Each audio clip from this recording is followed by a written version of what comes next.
Oh, the Decker stuff. I keep the Decker stuff. Elizabeth is doing some Lycra. Good morning. Good morning. Elizabeth's doing some Lycra remanagement. Is that what we're calling it? She's throwing out old Lycra. A lot to get to today. Keep. Oh, you're reorganising the house. Doing some work. That's not interesting. Oh, that's right. I've got a secret to share with you. Very dirty secret. Well, it's actually a very clean secret. That's the chuck, yeah. Chuck. Oh, chuck, yeah. Take two. This time actually hit record. Before we get on with the day, Dan and Danny have put some really interesting posts up the last couple of days. The second post that they put up, which was titled something like NRS guys racing club races, is it fair?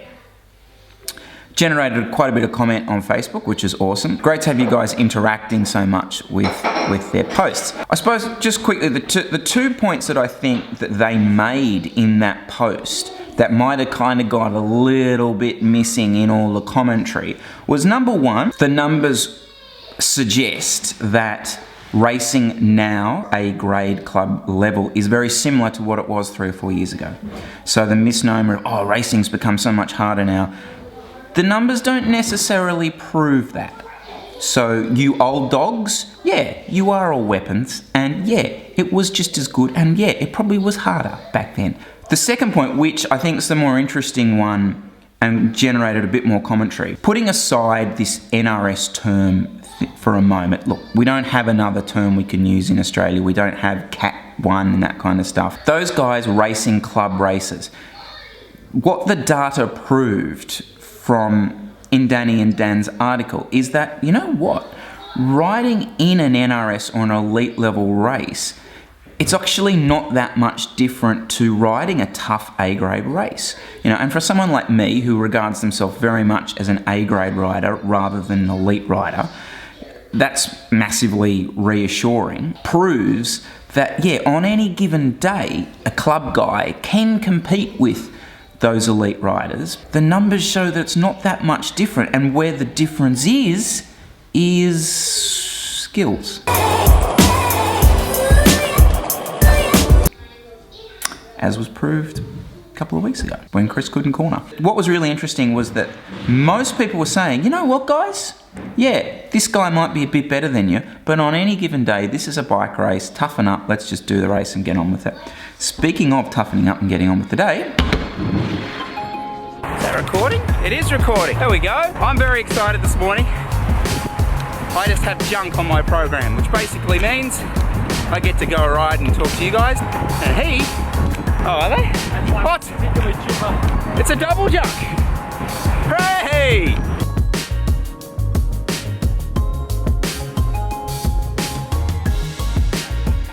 The aperture on this is amazing. So let me set the scene for you. Flies up Barara Waters, which is a climb, one of the gorgeous climbs. So anyway, we get back home, I upload, and sitting on Jesse's wheel, I have snared a fourth overall. Sitting, wheel sucking that wheel. Jesse uploads. 20 seconds slower. No, I didn't start way behind him. Literally started bang straight on his wheel. In fact, he actually took it quite well. But he has done some research. Strava, we seem to have broken Strava. Go to the Strava segment compare screen and compare mine and yours. In the first like 10 meters of the segment, I've just lost 20 seconds, so there's some kind of GPS malfunction. Oh, sorry, yeah, because we've descended down to turn around to come back up, his GPS, we think, the segment has picked him up on the descent and started him early. What is the moral of this story? Tom Petty and Alex Naz? Your times aren't that good. No. Yeah, just take your times with a grain of salt. I mean, Strava segment times are, slightly dodgy to begin with. The question is, do I flash up the Bob and Head West segment at this point in the video? Yes. We'll see. Bob and Head West. Bob and Head West. Oh, that's no comment.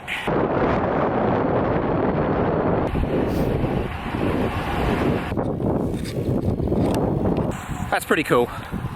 40 minutes out of Balmain and we're running into Skippy.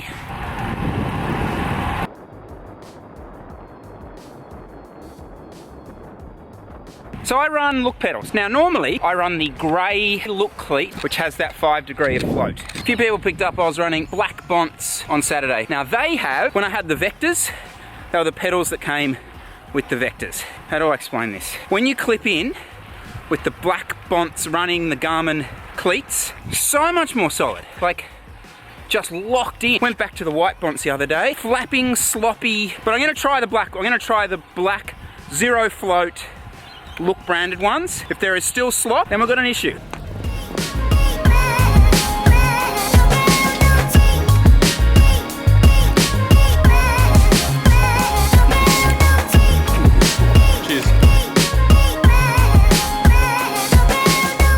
The footage that I did get, wow. So this is a Sony A5100 running a fixed focal length lens. Now, first off, this is a big camera to be carrying around riding. I was actually running a shoulder strap with it. A couple of little changes though. For what I do, you probably heard and noticed a little bit of that tapping. So what I'll do is I will take this clip and actually just remove this little metal part to it. I didn't have the wind reduction setting on, so I will do that. Okay, yeah, so the other thing was the steady shot. It was quite jittery and it was quite bumpy. It does have a steady shot feature on it, but it is not accessible using this style of lens, fixed focal length lens. Fixed focal length just means bang, picks up your face all the time. I'll make those changes. Well, I can't change that, but I can certainly look at trying to go ways around that. Initially, pretty blown away with that. I was wondering this afternoon what colour. Time for some truth telling. I've been really, really unsure whether to share this with you. Let's regard this as like the last veil of secrecy between you and me. A lot of my friends don't know this.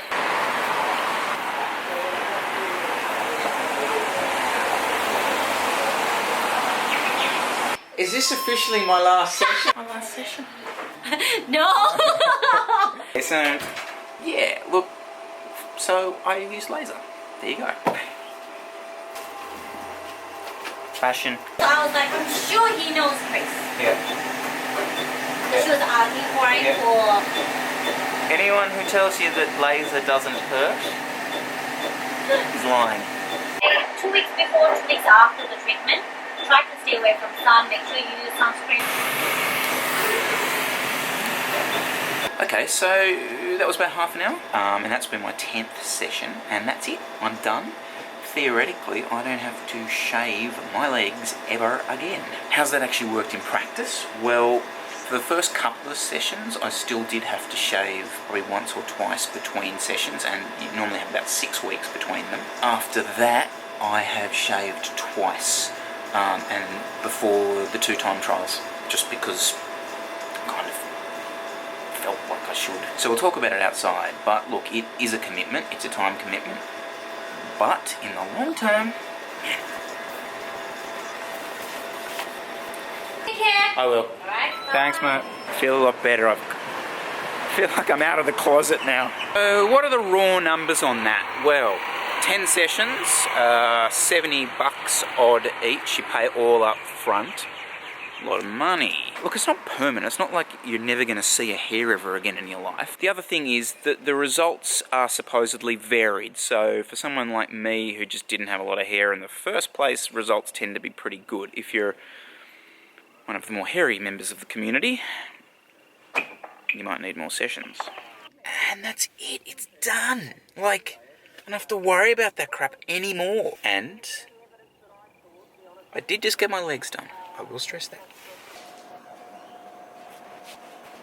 The other thing on their posts is please, please, please don't misconstrue this into a, oh, look at elite riders, look at us, blah, blah, blah. It's not that by any stretch of the imagination. It's what they're trying to give is an insight into the racing, and also to really show that this is what it is, this is the reality of it, and this is attainable. It's very achievable. You know, because if you don't know what the goalposts are, how do you know to get there?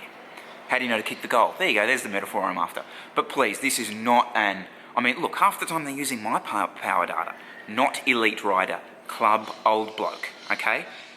No pretense of, you know, I kind of like, and oh, this is a whole other subject, isn't it, about the NRS? I'll see if I get time. But anyway, insight, not arrogance. There you go, that's a hashtag. Let's go. I mean, you could dedicate a week's worth of vlog to this subject, you know, what is an elite rider, what is the NRS? You know, it's all good and well to sit here and bag the whole thing and sort of say most of the elite guys are in Asia, or in the States, are racing in Europe, and that's true. But you know, as someone who is racing domestically and wants to race domestically, sitting back complaining about the domestic scene, complaining that the standard's not what it used to be, doesn't really help anyone. At the end of the day, get out there, promote the race, do the racing. Maybe you doing those races, doing those high-level races, actually will promote and improve the standard. This is a whole other subject, I know. If you've got the commitment, the time, have a crack at it. And then don't have a go at people for having a crack at it. But then the phrase NRS rider is, you know, it's a bit of a rubbish phrase as well. What we call, Club Hubbards. Hero.